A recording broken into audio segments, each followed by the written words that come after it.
ዝም ብሎ ማግባት አለ እንዴ? ቆይ አባዬስ? በቃ ገባች መሳይ። ለማንኛውም አንተ አታስብ፣ እኔ እሷን አናግራታለሁ። እኔም ሁሉንም ትቼዋለሁ። አሁን በቃ ወደ ራሴ ተመልሻለሁ። ጎበስ። ይኸውልሽ ትትና መምረጥ ያለብሽን ቀስ ብለሽ አስበሽ ምረጭ። በእርግጥ አብርሽ እኮ ጥሩ ሰው ነው፣ ግን ደግሞ ሲናደድ የሚያደርገውን አያውቅም።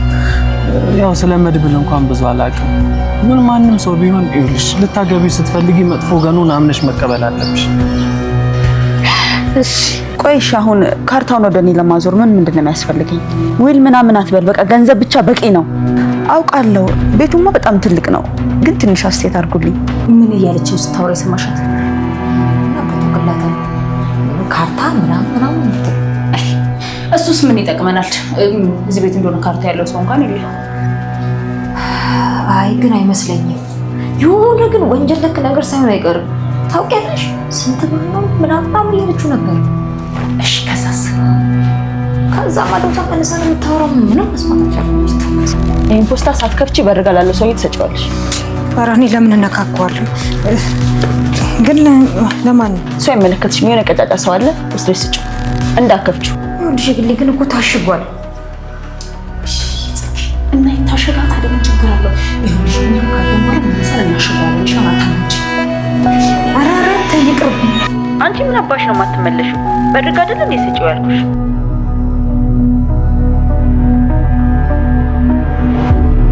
እንዴ አሁን ትዝታ ላይ ሸታል ነበር እንዴ? ገልሞዬ ስራ አገኘ ማለት ነው?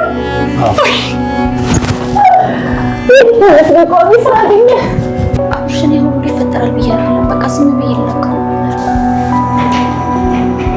እውነትሽ ነው።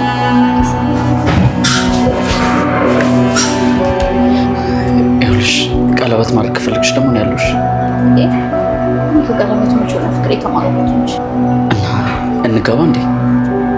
አብሽ ደግሞ ለሁሉም ጊዜ ያለው። እሺ መቼ ግን የማውቀው ነገር አሁን ላይ ለፍቅር ግንኙነት ነው እንዳለ ከመድብል ጋር አትሆኝም አይደል? እና ቤቱ በስሜ ሆነ ማለት ነው። ኦ ማይ ጋድ። ትዝታ ከዚህም በኋላ ጤነኛ መሆኗን ወይ ደግሞ ተራምዳ እንደምትሄድ ማንም ሰው አወቀ የሚለው ነገር ያን ያክል የሚያሳስባት አይሆንም ማለት ነው። አሁን ላይ የምትፈልገውን ነገር አድርጋለች። ቤቱን በራሷ ስም ያደረገች ይመስላልና ቀጣይ የሷ እርምጃ ይሆናል ብለን የምናስበው ከዚህም በፊት ትፈልገው የነበረውን ነገር ታልመው የነበረውን ምኞቷን ማሳካቱ ነው ማለት ነው። የሷ ትልቁ ምኞቷ ደግሞ እዛ ቤት ውስጥ ያሉ ሁሉንም ሰው ከአብርሽ ውጪ ከዛ ቤት ማባረር ነው ማለት ነው። በተለይ ትህትና ከዛ ቤት እንድትጠፋላት ትፈልጋለችና በቀጣይነት ከዚህ ቤት ውጪልኝ በሚለው በማስረጃ ቤቱ የራሴ ነው ካርታው ይሄውና በሚለው እነሱ ከዛ ቤት እንዲወጡ ታደርጋለች ማለት ነው። ችግሩ ግን እዚህ ጋር እሷ የምትፈልገው ሌሎቹ ከዛ ቤት ወጥቶ አብርሽ ብቻ ከሷ ጋር እንዲሆን ነበርና ያ ነገር ይሆንላታል የሚለው ነገር እዚህ ጋር ትልቅ ጥያቄ ነው ማለት ነው። ባለፈውም አብርሽን ብቻ አስቀርታ ሌሎቹን ስታባር አብርሽ እኔ ከነሱ ውጪ መኖር አልችልም፣ እነሱ ከወጡ እኔም እወጣለሁ በሚል ነበር ከነሱ ጋር የወጣውና ትዝታ አሁን እዚህ ጋር አብርሽን ቤቱ እኮ የኔ ነው በኔ ስም ነው ያለው ካርታው ይሄውና ሌሎቹ ከዚህ ይውጡ እኔና አንተ ደግሞ ተጋብተን እንኑር የሚለውን ነገር ከነገረችው በጭራሽ ሊቀበላት አይችልም ማለት ነው። አሁን ላይ እሷ ነገሮች ሁሉ እሷ ባሰበችው አልጋ ባልጋ የሆኑላት ይመስላል ማለት ነው። ይሄ ደግሞ ህግ ቦታ ቢሄድ ምን ያህል ወንጀል እንደሆነ አልገባትም ማለት ነው። በእርግጥ አብርሽ አሁን ላይ ስለ ጉዳዩ ምንም የሚያውቀው ነገር የለም። ያ ቤት እስከዛሬ ሲኖርበት የነበረው የራሱ ቤት እሱ የጓደኛው ዮናስ ቤት መስሎት ነበርና ጓደኛው ዮናስ ደግሞ ለአብርሽ ገዝቶ ይሆናል ወይ ደግሞ ለሱ በስጦታ መልክም ሰጥቶ ይሆናል። አሁን ላይ ካርታው በሱ ስም ነበር ያለውና ትዝታ ይሄንን ነገር በመሃል ስትሰማ ነው ወደ ራሷ ያዞረችው ማለት ነው። አሁን ላይ እሱ ሌሎቹን ተከትሎ ከዛ ቤት ሲወጣ ምናልባት ዮናስ ደውሎ በአንዳች ምክንያት ትዝታ ባለፈው ያልኩን ነገር አልነገረችም እንዴ ፖስታውን ክፈት አላለችህም እንዴ የሚለውን ነገር ከነገረው ምናልባት አብርሽ በዛ ምክንያት ትዝታ ያደረገችውን ነገር ወይ ደግሞ ቤቱን እንዴት አድርጋ ወደ ራሷ እንዳዞረች ሊሰማ ይችላል ማለት ነው። ምናልባት አብርሽ ይሄንን ነገር ወደ ህግ ቦታ ከወሰደ ቀጣይ የትዝታ መጨረሻ ወይ ደግሞ እጣ ፋንታዋ እስር ቤት እንደሚሆን ግልጽ ነው ማለት ነው። የአንድን ሰው ቤት በብር ወይ ደግሞ ህገወጥ በሆነ መንገድ ወደ ራሷ መቀየሯ ራሱ ትልቅ ወንጀል ስለሆነ እሷ አሁን ላይ ይሄ ነገር አልገባትም ማለት ነው። እሷ ምናልባት ያሰበችው እዛ ጋር አብርሽ ይሄ ቤት በኔ ስም መሆኑን ከተገነዘበው ወይ ደግሞ ከተረዳ ትህትናን ትቶ እኔን ያገባኛል የሚለውን ነገር ነው ያሰበችው። አብርሽ ከዚህም በፊት ፍቅረኛው ነበረች፣ ግን ደግሞ አሁን ላይ ከሷ ጋር እንደማይሆን ትህትናን እንደሚያፈቅራት ደጋግሞ ቢነግራትም ትዝታ ልትረዳ አልቻለችም ማለት ነው። ሌላው ነገር ደግሞ ባለፈው ከደረሰባት ነገር ራሱ እሷ ትምህርት የወሰደች አይመስልም ማለት ነው። ሌሎቹን ከዛ ቤት ውስጥ አባራ በአንድ ቀን ምሽት ነበር ሻወር እታጠባለሁ በሚል ሻወር ቤት ውስጥ ወድቃ ሌሊቱ ሙሉ ሴራሚክ ላይ ተኝታ ያደረችው ማለት ነው። መሳይ ባያንቃት ኖሮ የዛን ቀን መሳይ ስሜታዊ ሆኖ ተናዶ እሷን ባያንቃት ኖሮ ትዝታ ዛሬ ላይ የደረሰችበት ደረጃ ወይ ደግሞ ቆማ እንደምትሄድ አትሄድም ነበር ማለት ነው። ግን ደግሞ እሷ ከዛ ስህተቷ ራሱ ትምህርት መውሰድ እየቻለች አሁንም ክፋቷን ቀጥላበታለች ማለት ነው። ያ ማለት አሁንም ያደረገችው ነገር ወደፊት ትልቅ ዋጋ እንደሚያስከፍላትም ግልጽ ነው ማለት ነው። በእርግጥ ከዚህም በፊት እሷ ስታስብ የነበረው ትህትና ከመድብል ጋር እንድትሆን ማድረግ አለብኝ፣ እናም ደግሞ አብርሽን ከኔ ፍቅር እንዲይዘው ማድረግ አለብኝ በሚለው ነበር ስታስብ የነበረው። በመሃል ደግሞ ዮናስ ደውሎ ይሄንን ነገር ስለነገራት ነው እንጂ በእርግጥ ዮናስ ትዝታ ምን ያህል ተንኮለኛ ሰው ምን ያህል ክፉ ሰው እንደሆነች አያውቅም። ምናልባት ትዝታ ከነሱ ጋር በነበረችበት ሰዓት ዮናስ እሷና አብርሽ አንድ ላይ ይኖሩ በነበረበት ሰዓት ወይ መልካም ሰው ወይ ደግሞ ጥሩ ሰው ትሆናለችና ዮናስ ያንን ነገር አስቦ ነው ትዝታ ከዚህም በፊት የነበራትን ጸባይ አላት በሚል ነው አሁን ላይ እሱና አብርሽ የሚያውቁትን ዮናስ አብርሽ ጋር ያስቀመጠውን ፖስታ ያንን ፖስታ ከፍቶ እንዲያይ ነገሪው በሚለው አሁን ላይ ይሄንን መልእክት በሷ የላከለት ማለት ነው። ግን ደግሞ ይሄንን ነገር አልተገነዘበምና ምናልባት አብርሽ ከዚህም በኋላ ስለ ጉዳዩ ሰምቶ ትዝታ እንዲያደረገች እንዲያጭበረበረች በሚለው ከነገረው የትዝታን ተንኮል ይረዳል ብለን እናስባለን ማለት ነው።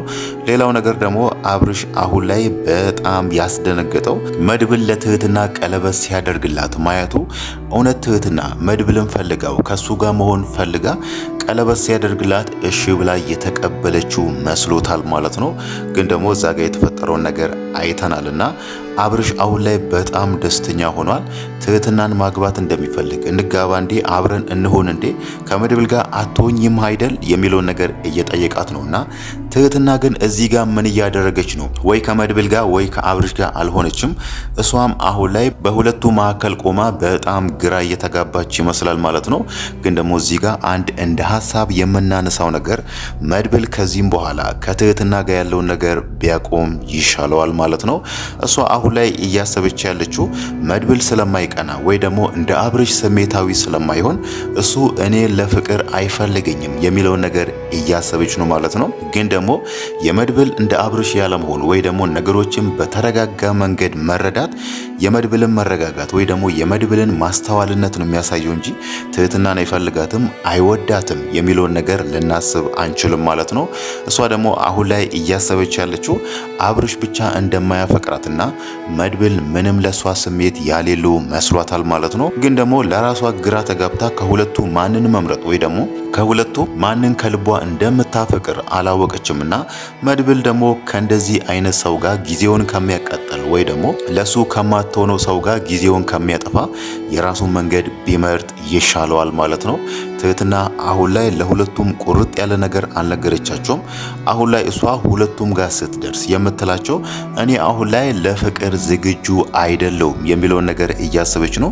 እንደ ምክንያት ደግሞ የቤተሰቦቿን ነገርና የወንድሟን ነገር እያነሳች ነውና አብርሽም መድብልም አሁን ላይ በተመሳሳይ ሰዓት እያሰቡ ያሉት ምናልባት የምትፈልገው ነገር ከተሳካላት የቤተሰቦቿና የወንድሟን ነገር መልስ ካገኘችለት ከኔ ጋር ትሆናለች በሚለው ሁለቱም በተስፋ አሁን ላይ በሷ ዙሪያ እያንዣበቡ ያሉት ማለት ነው።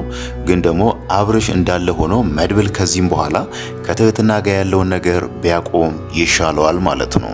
በእርግጥ መድብል ከዚህም በፊት ለትህትና ብዙ ዋጋ ከፍሏል። የመጀመሪያ ቀን እሷን ከዝና ቤት ውስጥ ከማስመለጥ ጀምሮ ለሷ ብሎ ብዙ ነገር ሆኗል። ቤተሰቦቿ ወይ ደግሞ አባቷ የሚታከምበትን ገንዘብ ራሱ በብዙ መንገድ ሲረዳት ነበርና እሷ ደግሞ እዚህ ጋር መድብልን እንደ ወንድሟ ብቻ የምታየው ከሆነ ወይ ደግሞ እሱን ለችግሯ ብቻ የምትፈልገው ከሆነ መድብል እዚህ ጋር ምናልባት ይጎዳል ወይ ደግሞ ወደፊት ልቡ ይሰብራል ብለን እናስባለን ማለት ነው። እሱ አሁን ላይ በተስፋ ነው እየኖረ ያለው። ትህትና አንድ ቀን ከኔ ጋር ትሆናለች፣ የኔን ፍቅር ጥያቄ ተቀበላለች በሚለው በተስፋ ከሷ ጋር እየኖረ ያለው ማለት ነው። ግን ደግሞ እሷ አሁን ላይ በተለይ ዛሬ ከመሳይ ጋር ስታወራ በነበረበት ሰዓት በተደጋጋሚ የአብርሽን ስም እየጠራች ነውና ምናልባት ለሷም ሳይታወቃት አብርሽን ከልቧ አፍቅራው ሊሆን ይችላል ማለት ነው። በተለይ ዛሬ አብርሽ መድብል ቀለበት ሲያደርግላት አይቻሉ ብሎ እንደዛ ስሜታዊ ሲሆን አብርሽ በጣም አሳዝኗት ነበር። ወይኔ አብርሽ ብላ በተደጋጋሚ የሱን ስም እየጠራች ነውና ከዛ ንግግሯ ወይ ደግሞ ከእንደዚህ አይነት አኳኋኗ የምንረዳው ትህትና አሁን ላይ ከአብርሽ ጋር መሆን የፈለገች ይመስላል ማለት ነው። በተለይ ኪችን ውስጥ የግሌ ራሱ ስትላት የነበረው የሱን የፍቅር ጥያቄ ልቀበለው እንዴ አብሬው ልሆን እንዴ የሚለውን ነገር የግሌን እየጠየቀቻት ነው ማለት ነው። ያ ማለት እዛ ጋር ሁለቱም ጋር ስትደርስ አሁን ላይ እኔ ለፍቅር ዝግጁ አይደለሁም፣ የቤተሰቦቼን ነገር ማስተካከል አለብኝ የሚለውን ነገር ያንን አቋም ይዛ አይደለም። ያ ማለት የግሌን ዛሬ ላይ እንደዚህ አይነት ጥያቄ መጠየቋ የአብርሽን የፍቅር ጥያቄ ልቀበለው እንዴ ማለቷ በራሷ እርግጠኛ አይደለችም ማለት ነው። ለራሷ ግራ ተጋብታ ሁለቱንም ግራ ከምታጋባ እዚህ ጋር መድብል በጣም አስተዋይ ሰው ነው ወይ ደግሞ ትህትና ለሱ የምትሆን አይነት ሴት አይደለችምና ከዚህም በኋላ ከትህትና ጋር ያለውን ነገር ቢያቆም ይሻለዋል ማለት ነው። ሌላው ነገር ደግሞ የግሌ ነገር ነው። የግሌ አሁን ላይ ገልሞ ቋሚ ስራ በማግኘቱ በጣም ደስተኛ ሆናለች። እሷ ከዚህም በፊትም ገልሞ ስትጠይቀው የነበረው ነገር ይሄ ስለነበረ ገልሞ አሁን ላይ ቋሚ ስራ ወይ ደግሞ ቋሚ ገቢ የሚያገኝበትን ስራ ማግኘቱ በጣም አስደስቷታል ማለት ነው። ያ ማለት በቅርብ ጊዜ ውስጥ ገልሞና የግሌ ፍቅር ጀምሮ የምናያቸው ይሆናል ማለት ነው።